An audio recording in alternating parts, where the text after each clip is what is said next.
Nesse momento, eu convido o diretor executivo da Polônia, o senhor Marco Cremonini. Por favor.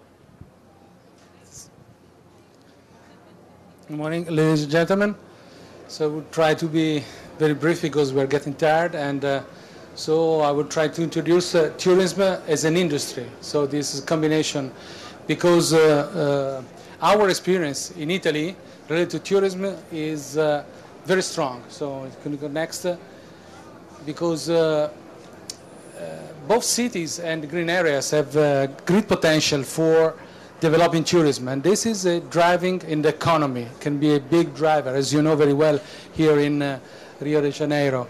And it is very important to have strong policies in order to manage and to reduce the negative impacts from the tourism development.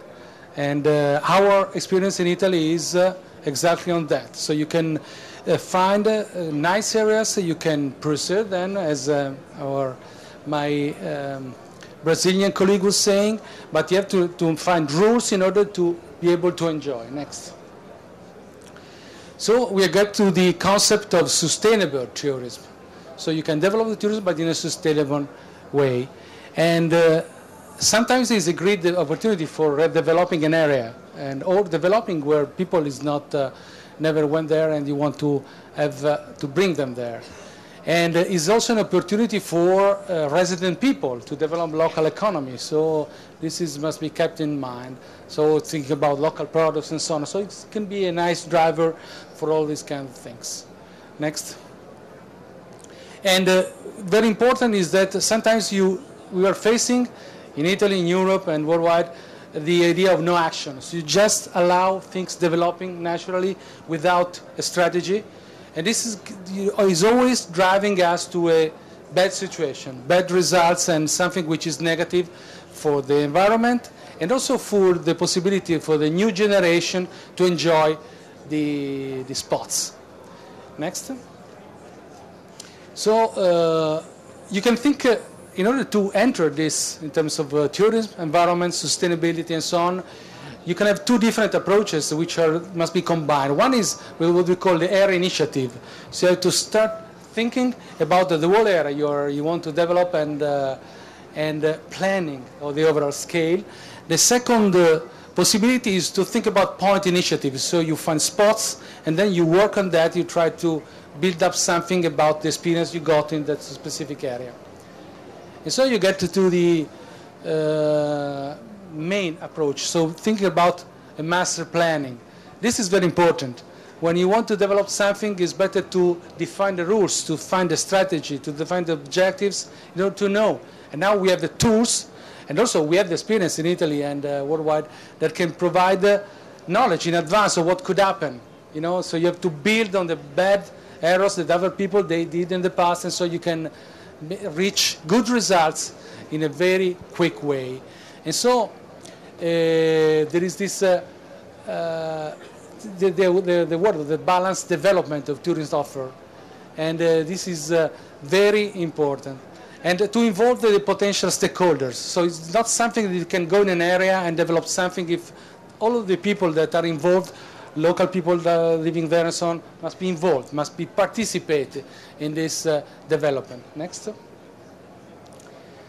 So at the level of master planning, you should find that there are three different levels where you can operate. The first one is you have to drive all the local population in order to be involved, as I was saying before. And then you have to look at your environment.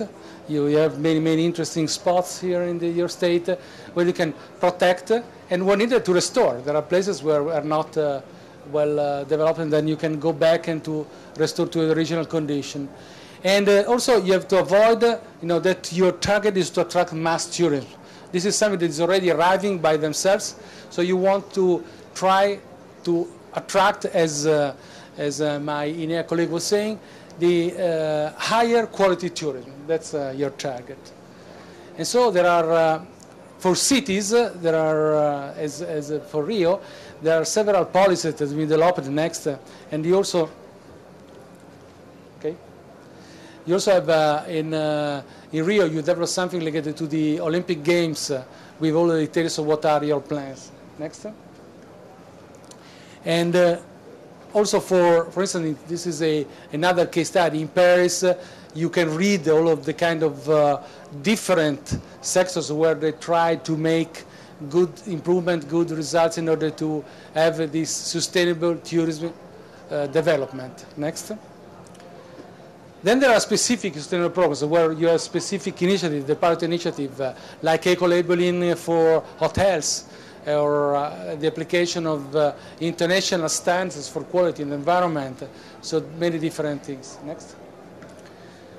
And then you can have specific sustainable programs where you can, for instance, if you want to bring people in a place, also with natural spots like this, you can think to have some kind of sustainable mobility. So it's also a combination. Nature, sustainable mobility is a combination that could attract a lot of people. Next. So you can try, we can help. We can try to find some way in order to have this ecotourism market to expand. Bring our Italian experience. Next. And this is a picture that I want to comment because it's exactly what the previous speaker explained, that you don't care about the mass tourism that you want to divert, but you want to bring, besides the business traveling, but you want to adventure, nature-based, and geotourism, all of them putting together and getting this in the big bowl of the sustainable tourism and also in the specific ecotourism sector. Next. And so I wanted just to give you an example, a successful story that was a bilateral cooperation between Italy and a small country in the Balkans called Montenegro, and we were involved in. Next. So in this case, basically we applied this strategy on the whole country. It's not a big country, as I said before, and here you have shorelines, you have nice beaches, and you have the mountains. We already found there nice spots, but they were very strongly developed in terms of touristic beaches. But there were other spots that were also historical spots along the coastline that need to be valorized. And secondly, there were up on the mountains areas that were protected areas, kind of closed. They were organized inside, but not many people were going there because there was not a complete integration in the system, economic, social, and so on. So people were not really attracted, a little bit kept outside. So different actions were implemented.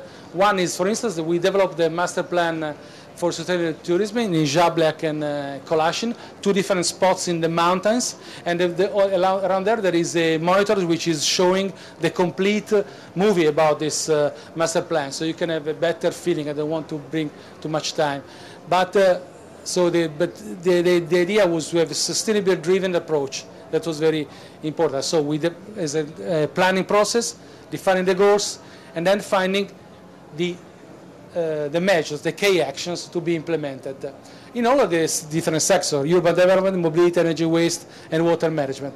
All of them together. Next. In other places, we developed along the coast some kind of, this was an historical town in a Venice style, very small, very teeny, very interesting. But the problem was the cars were inside, they were completely crowded. During summer was something crazy. Very nice spot, but completely you cannot feel well inside. So with our help, there was a plan. The cars were kept outside completely and in parking at the side. And then we introduced all kinds of things: bikes, electric cars, and segways. So that was a very nice way in order to move to a more effective on the environmental side way to move inside the city. And people were attracted as well, as it was a brand for this small city. And also, for instance, the power was generated, as you see, with that shade. Instead, is a solar energy power station in order to provide all of the energy. So it was self-feed. Next. Also along the coast, we made another place a strong planning, and also we are building this system in order to have a path along the coast, in order again to avoid many cars. and to have bike paths, and this was a completely renovation. For instance, the central part was a military base that was transformed to a tourism harbor, so it's completely nicer area. Next. And also in different places along the coast, and also in this, again, in the mountain, it is also interesting to intervene at the local level. So you find spots which are, maybe they were released, were bad, so you can go there and do what we call the micro-intervention for urban regeneration. So you can do things then, when a tourist is coming, it finds better. So if things like in this building, you find it is very nice, and so is attractive. Okay, I think next. So we have to talk together to understand more what are your plans, and also to provide more details about our experience. We can think about do some master planning together for sustainable tourism development in some coastal protected areas or in rural areas and wetlands, areas where you have a cultural and historical value. And also think about activities, not just preserving the land, but introducing activities. So like peri-urban activities, where we can have farming, local products that can be sold, and also hiking, biking, water sport, paragliding, whatever. But this must be really interacted with the environment in order to preserve. And of course, thinking about the sustainable tourism facilities. And very important is also the infrastructure. When you bring people which are looking for something special, they are also special people. So you have to find also infrastructure to educate the local people in order to provide infrastructure that are good and well and very effective. Next. Okay. And so what we could do, but when maybe we can talk later, we could identify some target area where to work jointly from between our ministry and INEA. And so we must go through a definition of the baseline in order to know what is the situation, because the action plan will be based on this situation. Then we can move to defining what could be measures to be implemented. And then we can implement together, selecting together some pilot application that can be approved, but then so they can provide examples of how things could be improved, can be solved, and so to provide also an experience that can be transferred to other spots in your state or again in your country. The next, I think it's done. Okay, that's all for now. If you have any question, I'm available. Thank you very much.